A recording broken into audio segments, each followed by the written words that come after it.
At that moment, Grandmaster Qin, still processing the astonishing display of power, called out Kira's name. His voice calm but firm, cutting through the tension in the air.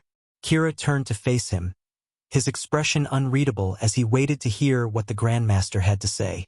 Grandmaster Qin took a deep breath before speaking, his gaze steady. "Kira," he began, "you mentioned that it was your father who taught you how to fight like that before he passed away." Kira, still on edge from the fight, nodded, a hint of curiosity flickering in his eyes as he wondered where this line of questioning was leading. "Yes," he replied cautiously. "My father trained me. Why do you ask?" The Grandmaster remained silent for a moment, seemingly deep in thought. Then, with a gesture that conveyed both authority and a sense of gravity, he said, "There are things I would like to discuss with you, Kira. Matters that require a more private setting." Kira, sensing the seriousness in the Grandmaster's tone, didn't protest. He could tell there was more to this conversation than just his training. Without another word, he followed Grandmaster Qin as they left the scene, heading toward the Grandmaster's quarters. As they arrived in Grandmaster Qin's room, the atmosphere grew tense with unspoken questions. Grandmaster Qin gestured for Kira to sit down, and after a moment's hesitation, Kira complied, his eyes never leaving the Grandmaster. Once Kira was seated, Grandmaster Qin began, his voice thoughtful but probing. "Kira, what do you know about the warrior's race?" Kira stared back at him, his expression guarded, choosing not to respond immediately. The silence stretched between them, heavy with the weight of hidden truths. Grandmaster Qin continued, his tone growing more pointed.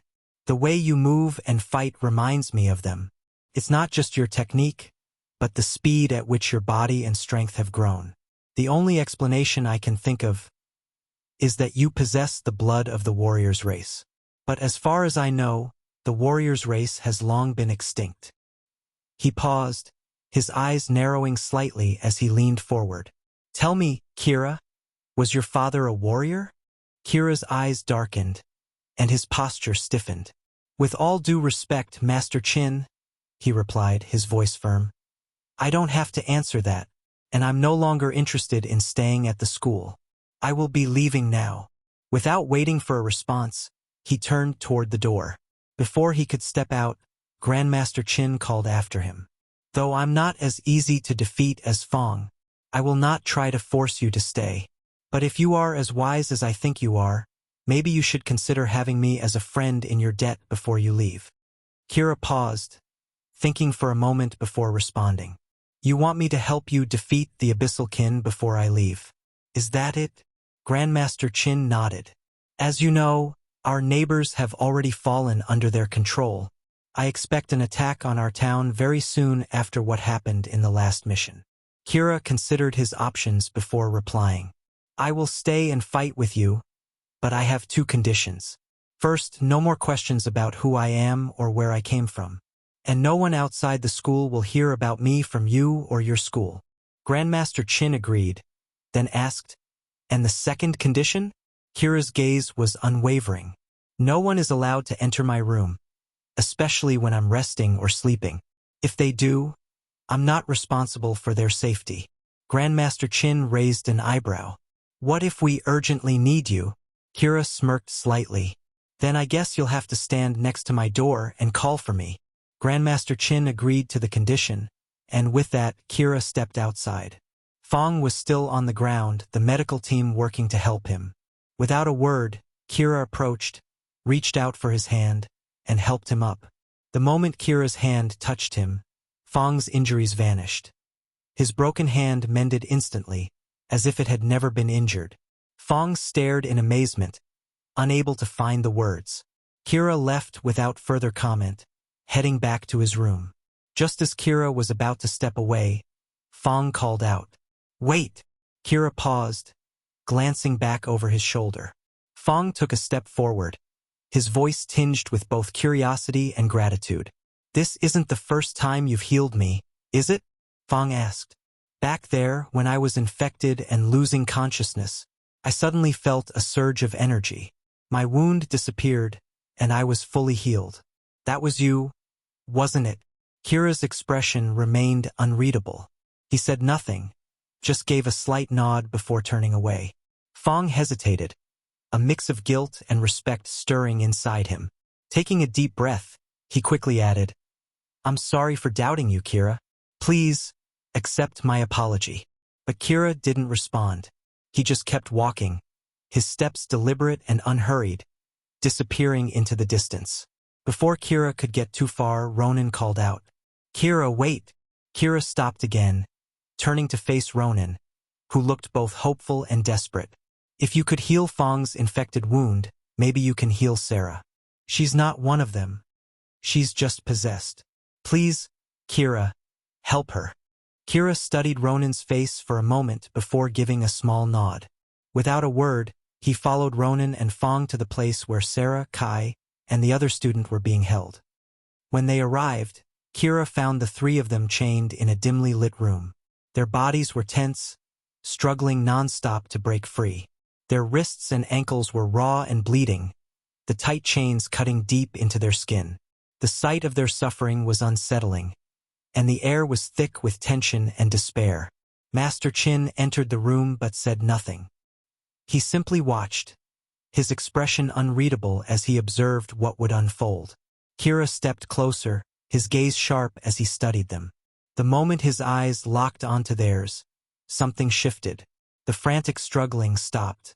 Their wild, desperate eyes fixated solely on Kira. Everyone in the room watched in stunned silence as dark veins, which had spread across their bodies like a web of corruption, began to recede. The shadowy energy pulsed and retreated, slithering backward toward the wounds where it had originated.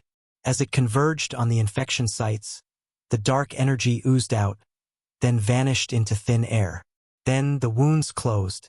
The last trace of the corruption disappeared, leaving no scars, no evidence that the possession had ever happened. Kai, now free, gasped, his body trembling as he struggled to comprehend what had just happened. Sara, tears streaming down her face, looked up at Kira and whispered, "What happened? Where am I?" Ronan quickly knelt beside her, his voice soft but reassuring. "You're safe now. The darkness is gone." Sara broke down, sobs shaking her body as the weight of what she had endured crashed over her. Kai remained frozen in place, his face pale. The third student simply stared at Kira, unable to comprehend the impossible healing he had just witnessed. Kira, having done what was needed, turned to leave. Before he could step out, Fong, now fully realizing the depth of Kira's power, whispered, "Thank you, Kira." Kira paused for just a moment, then walked out without a word. Once he arrived at his room, he closed the door behind him and raised a hand. In an instant, a massive silver wolf materialized before him, standing guard at the door. Through his link with the wolf, Kira would hear and see everything it did. Satisfied, he teleported back to the temple. When Kira arrived at the temple, everything around him seemed to be shaking violently, as if an earthquake had struck. The walls and floors were cracking, and the entire area groaned under some immense pressure. In the middle of it all, Kira saw his father, Johan, along with numerous ancestral warriors, straining under the weight of heavy chains. They were desperately trying to seal the elemental gates, which were growing larger by the second, threatening to burst open. Johan, seeing his son, shouted over the chaos, "Kira, you're here. Great." Kira, confused by the scene before him, called back, "What's happening? Why is everything falling apart?" Johan, sweat beading on his brow, responded hurriedly, "You're evolving. It was supposed to happen on your 10th birthday, but it's a little late now." Kira's eyes widened. "Evolving? What do you mean?" "There's no time to explain," Johan shouted, urgency in his voice. "We need you. Focus. Help us keep the gates shut." Kira looked toward the massive stone gates. They were cracking and crumbling, as if they were about to explode and tear the entire temple apart. The temple itself was shuddering, deep fissures spreading along the walls and floor. Kira took a deep breath as he stepped forward, concentrating on the gates. As he did, the cracking stones slowly began to change. The gates shifted from their heavy, deteriorating stone forms into a faintly glowing, transparent crystal material with a soft blue hue. The transformation was slow but steady, and as the last of the gates shifted, everything grew quiet. For a moment, there was a stillness in the air. Johan let out a breath of relief, but just as he was about to relax, the entire temple shifted again. The gates, now crystalline, suddenly expanded, becoming 10 times larger in an instant. The chains that Johan and the other warriors had been holding snapped apart like thread, and the temple itself grew along with the gates. The walls expanded into vast, grand halls with high ceilings and numerous complex paths spreading out in every direction. The entire structure had transformed into something much larger and more intricate. His form had changed too. He was now taller, his figure more imposing but still graceful. The room was filled with a soft, cool breeze that circled around him. The ancestral warriors, now freed from their burden, collapsed to their knees, panting heavily. Some looked at Kira in disbelief, while others bowed their heads in quiet reverence. Murmurs spread among them, their voices a mix of awe and uncertainty. Johan watched in awe, staring at his son, utterly amazed. "Son, I've never seen anything like this before." Kira slowly opened his eyes, glowing faintly, as the breeze around him stilled. He looked around the room, now much wider than before. There were 8 enormous gates surrounding him. 4 of them bore familiar symbols: earth, water, air, and fire. But there were also 4 more mysterious gates, each unmarked, their purpose unclear. Kira, still hovering slightly off the ground, gazed at the gates in confusion. "What does this mean? Can I use my magic freely now?"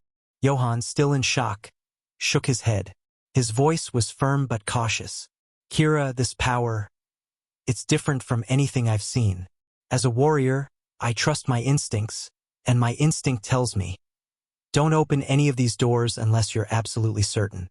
Kira floated gently back to the ground, looking at the vast, transformed elemental hall, both awestruck and uncertain of the power he had just unlocked.